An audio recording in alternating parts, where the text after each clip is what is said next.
still haunted by my painful memories of that night. Hey everyone, this is Julie and welcome to another SOFHAB review. Today I'm doing something totally different with a review of one of my favorite manga series, Seraph of the End, Gurren Ichinose Catastrophe at 16. Yes, I have seen the anime. And joining me today is none other than Rascal Entertainment. Hello.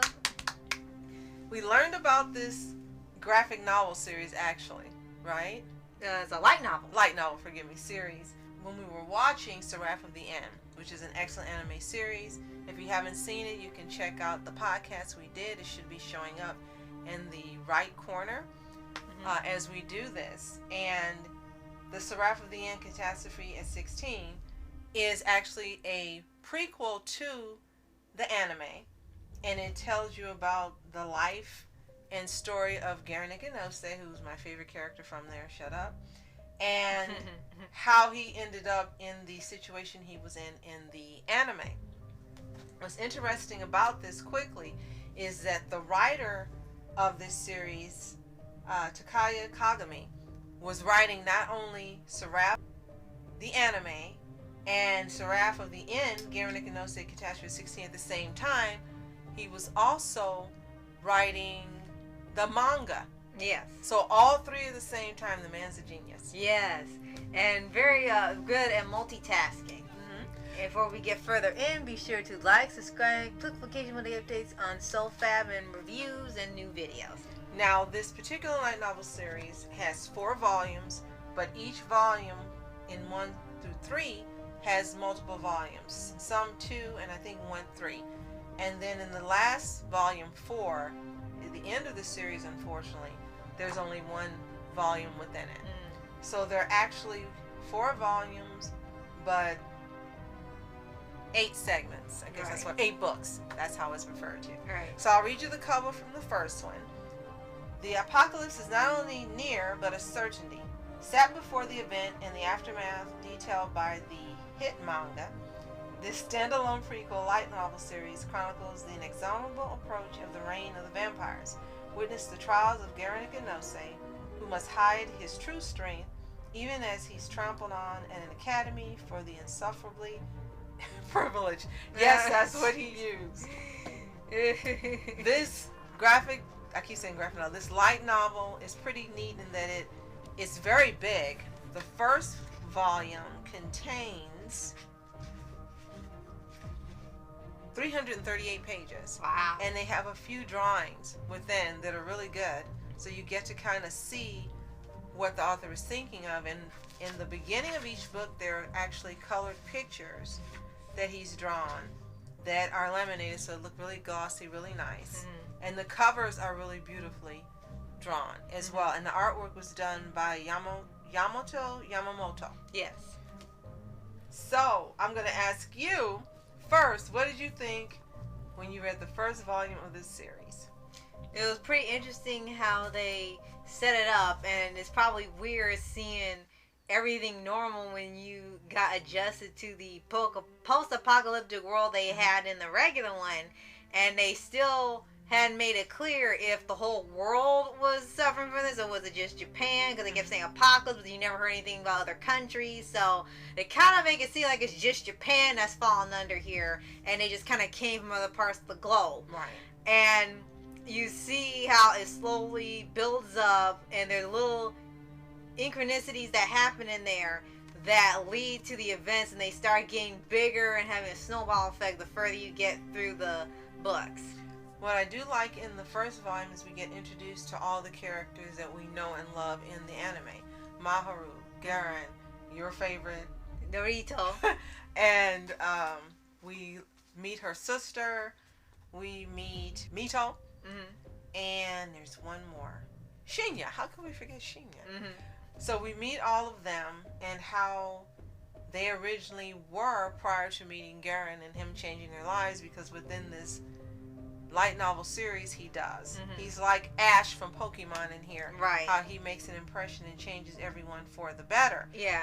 And when you watch the anime, that doesn't come across. You don't know that. And if you've seen the anime and you see the ending, what we thought is that they didn't know his true nature. But you learn in the graphic novel, light novel, forgive me guys, in this novel series, that they were fully aware of who he was and what he'd done. Right.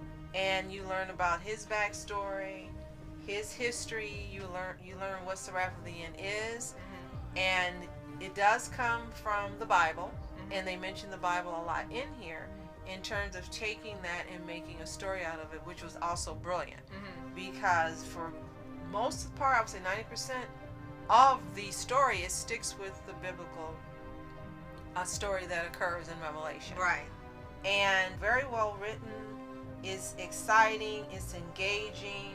I was so grateful that I bought 3 out of 4 at the time I started this, because if I didn't have volume 2, I would have been really upset. Right.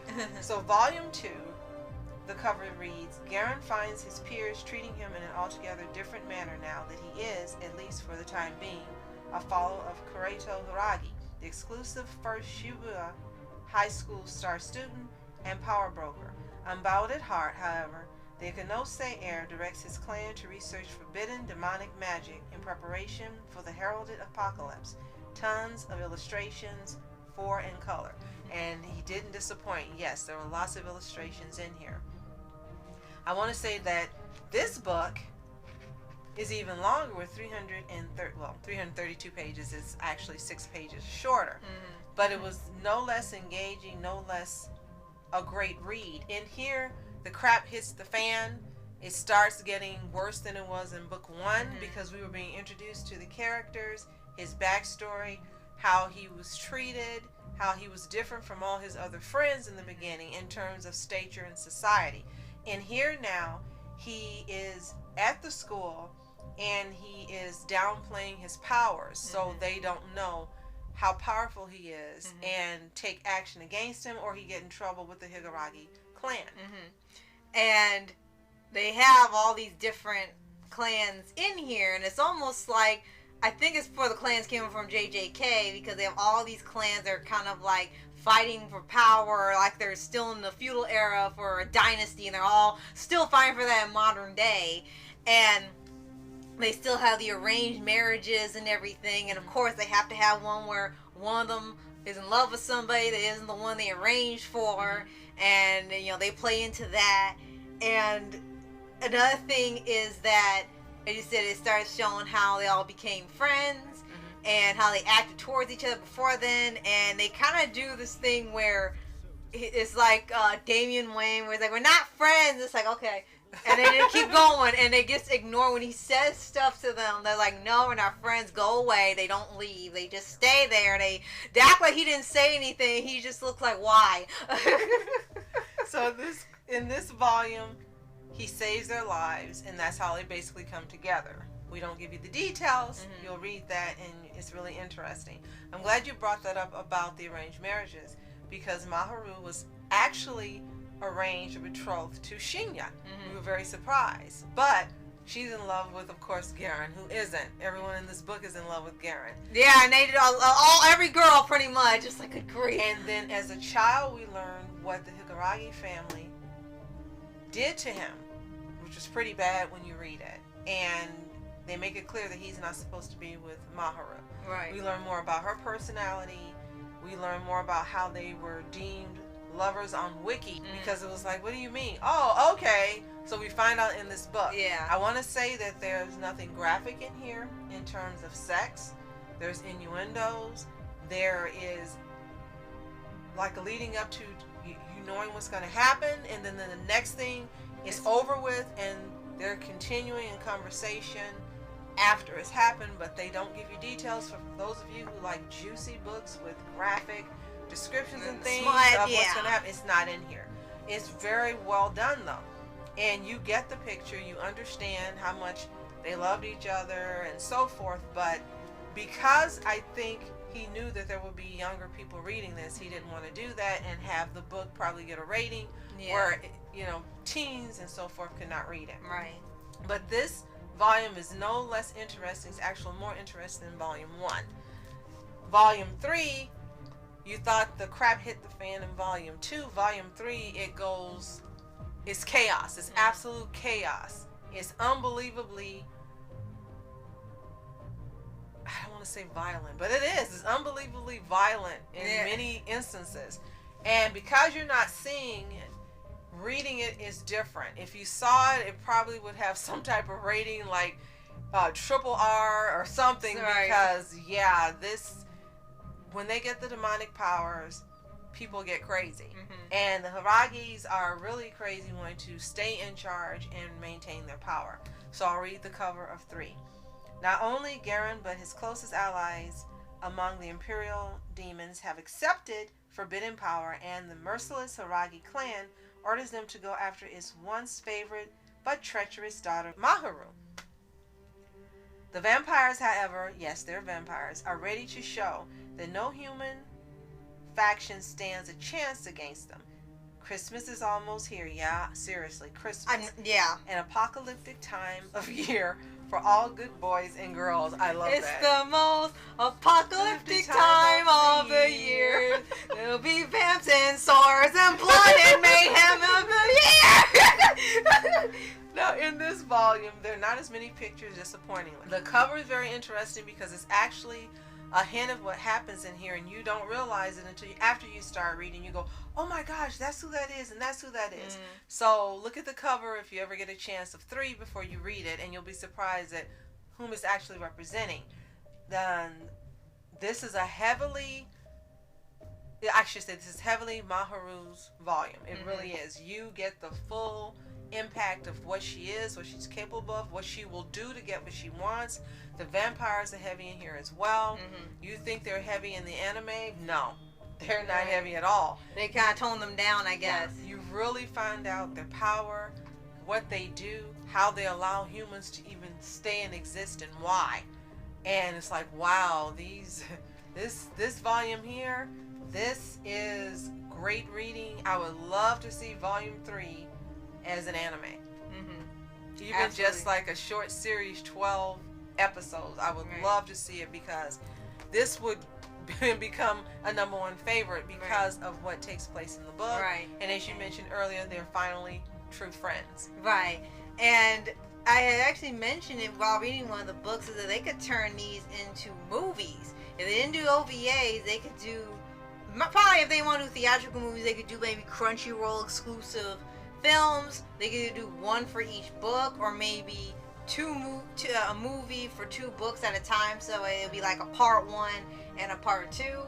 I think that could actually really work well for the people who have stuck out so long for Seraph of the End as an anime and a book series. I think that could do really well, especially seeing a prequel and then getting more traction for Gurren being younger. So yes. And want to mention, this volume has 330 pages, so even fewer than the first 2. I want to tell you quickly that Takaya Kagami has a website. It's called Healthy Living with Takaya Kagami. I'm not kidding you. And it's www.kagamitakaya.com. He also has a Twitter.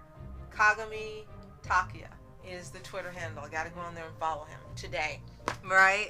So right now, volume 3 was the most action-packed and violent out of all of them. It's really heavy laden with so much going on, so much story, so much interaction, and again, it's Maharu's volume for sure.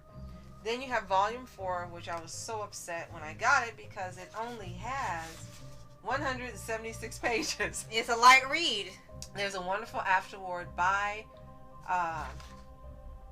Kagami telling you what he intended for this light novel series, and that he hopes he stays in our good graces with some of the things that took place within it, probably things that we didn't want to see or to happen. But number 4 is it's fantastic, even though it's short. There's a couple of pictures in the front, but there are no pictures at all where he'd been doing drawings like before, which was disappointing. I really love seeing the drawings. So this volume says that as the major clans of the Imperial Demons mount an apparent all-out revolt against the ruling Hiragi dynasty, Gurren, Shinya, and company are no longer sure they're the protagonists of the story unfolding around them. What is their true destiny, and is fulfilling it even desirable? In its concluding volume, which pulls no punches, find out how and why a world that's been inviting utter ruin meets it at last. So this definitely needs to be read before you watch the anime if you want to know everything that's missing from the anime. And as he said, it pulled no punches. The way that it ended was a surprise. The way things came about was a surprise. I also forgot to mention we found out more about Garen's father. Didn't like how he was treated in this book at the end. And yes, that is one of the things that I found disappointing. I would have liked it to turn out differently.